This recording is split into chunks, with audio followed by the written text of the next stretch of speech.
Good morning, students. I'm Professor Rajeshwari Sharma from GS College of Commerce, Wardha, and I'm going to teach the subject Indian Economy.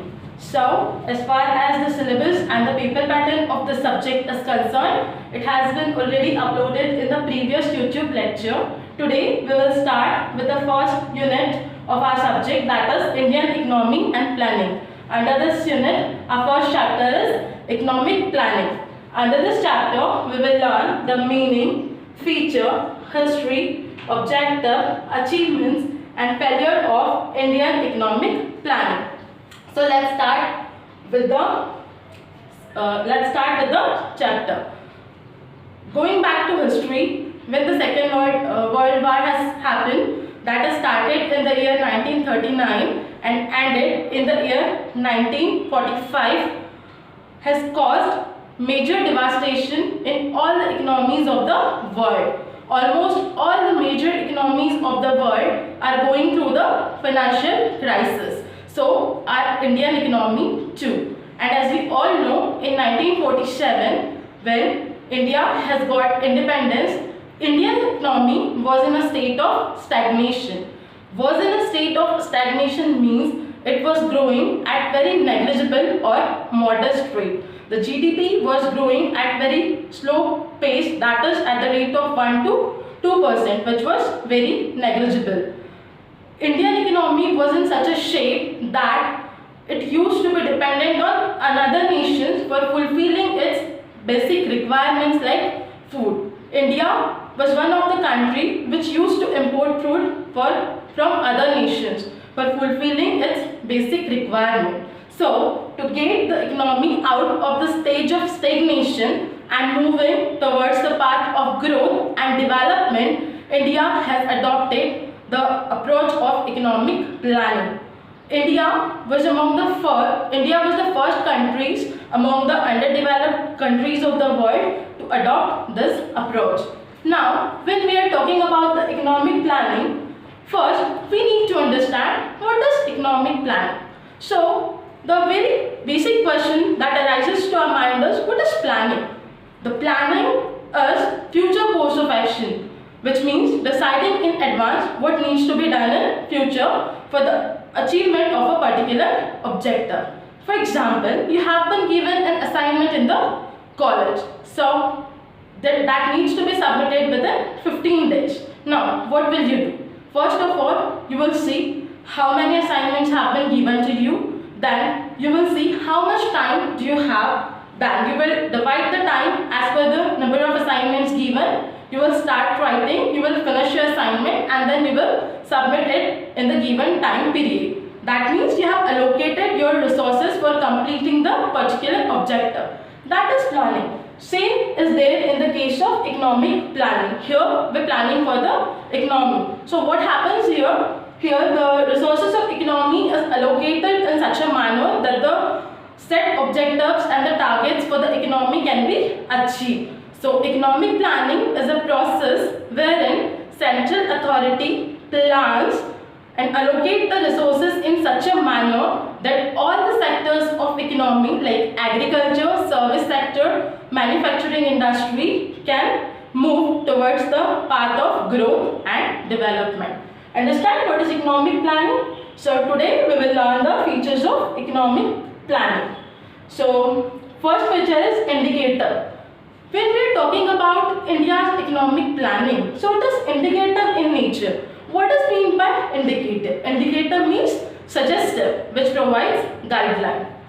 When we are talking about the economic planning, so India has basically borrowed the model of economic planning from Russia. And you might know Russia used to be a communist country. So the nature of planning used to be regimental over there. Now what is regimental? Regimental means strict. So whatever targets have been assigned in the plans, that need to be strictly followed. There was an element of compulsion in the planning of Russia. And when we are talking about the system in India, so it is democratic. So the planning used to be indicator. Indicator means it used to suggest what needs to be done for which sector, but it doesn't carry any element of compulsion, which is one of the reasons for partial achievement or non-achievement of the targets as well. Second is comprehensive. What does mean by comprehensive? Comprehensive is something that includes all. So Indian plan used to be comprehensive in nature.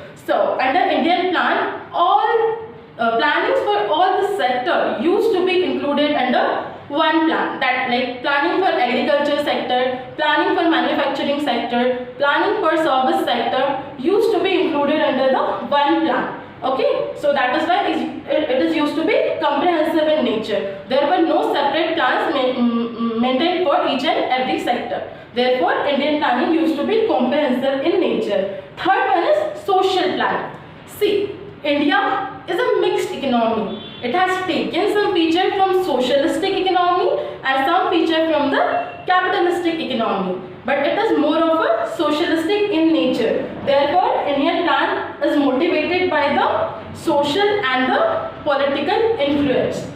So, Indian plans is social. Indian planning is basically socialistic in nature. Now, see, I'll explain it with the help of an example. Giving subsidies and grant, it is good for the social development. But when we see from the economic point of view, giving subsidies and grant is not a productive investment in nature.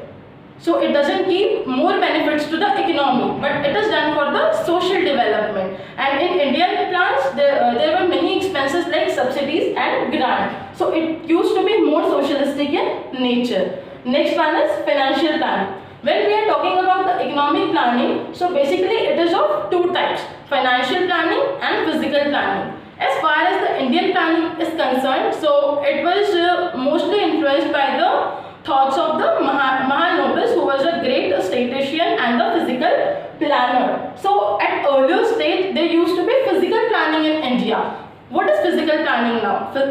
Under physical planning, the resources, that is land, labor, capital, entrepreneur, which are needed for the achievement of the particular objectives used to be evaluated and plan is implemented on the basis of that. But later, due to this physical nature of planning, where the monetary investment is not calculated, India has started experiencing the deficit while implementing the plan. That is why it has shifted to financial planning. Financial planning is basically the planning whereby the resources are considered, the monetary calculation of the resources are considered for the achievement of particular goals and objectives, and from where the resources will be acquired is also planned. So later on, India has adopted the approach of financial planning.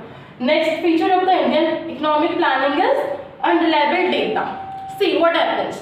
Data is gathered or collected in the present. But till the time the plans are made, till the time the plans are implemented, the actual data gets changes due to the dynamic nature of the economy. So in India, plan used to be implemented in the long term. Therefore, the data that has been collected at the time of survey used to be become outdated. Therefore, there was a problem of unreliability of data.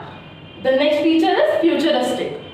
When we are talking about the planning, so planning is deciding what needs to be done. Planning is what deciding in advance what needs to be done in future. So Indian planning was also the futuristic in nature. The next is prospective and the perspective. Now prospective means long term and perspective means short term. So Indian economic planning was both prospective and perspective in nature, that is long term and short term in nature. It used to be long term in the sense that it has to be made for the 5 to 6 years, and then for the achievement of this goals, for the achievement of the particular goal mentioned in that long term planning, it used to be divided under the short term plan. So it used to be the perspective in nature. Therefore, it is said that the Indian economy is both prospective and perspective in nature. In our further lecture, we will see the history and objective. Thank you.